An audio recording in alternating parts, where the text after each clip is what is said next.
Binigyang diin ng AFP na magpapatuloy ang kanilang pagbabantay sa mga teritoryo ng Pilipinas. Ito ay kasunod ng insidenteng naganap malapit sa Subi Reef kung saan pinailawan umano ang Nomad plane ng Philippine Air Force. At detalye sa ulat ni YY Makalma.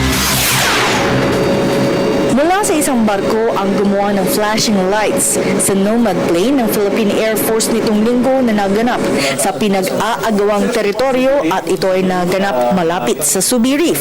Ito ang unang insidente na naitala ng AFP Western ngayong linggo sa lugar.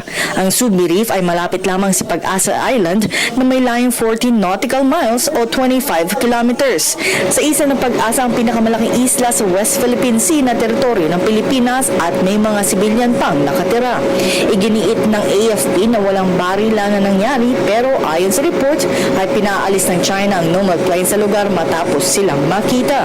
Ito ay aggressive action doon sa part ng Chinese vessel.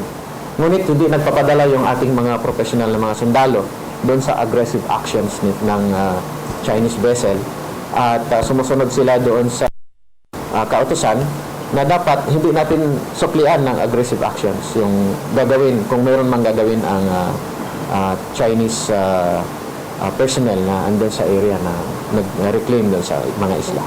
Bukod pa ito sa isang insidenteng kinailangan ilipad ng isang American citizen mula sa Pag-asa Island pabalik ng Puerto Princesa City dahil sa kondisyong pangmedikal.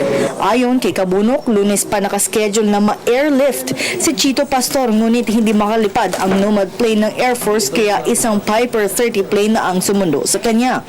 Araw ng Huwebes, dakong 1:00 ng hapon ay matagumpay na nakarating Prinsesa si Pastor, habang Islander plane naman na ang sumundo sa iba pa niyang kasama. Si Pastor at ang kanyang mga kasama ay nakapag-broadcast ng live sa isla ng ilang araw. Pero sa kabila ng insidente, para sa AFP ay ipagpapatuloy lang nila ang kanilang mandatong bantayan ang ating teritoryo. Ngunit sila ay nangako na hindi sila magiging agresibo bagkus kanilang idadaan lahat sa mapayapang resolusyon na ginagawa ngayon ng pamahalaan. Nanindigan pa rin ang Pilipinas at ang Armed Forces of the Philippines na nasa tama tayo, nasa moral high ground tayo dito sa usapin sa West Philippine Sea at sinusundan natin rules-based principle and peaceful resolution sa naturang issue at hindi natin susuklian ng aggressive actions. Alinsunod dito sa napirmahan na Declaration of Conduct ng ASEAN at ng China.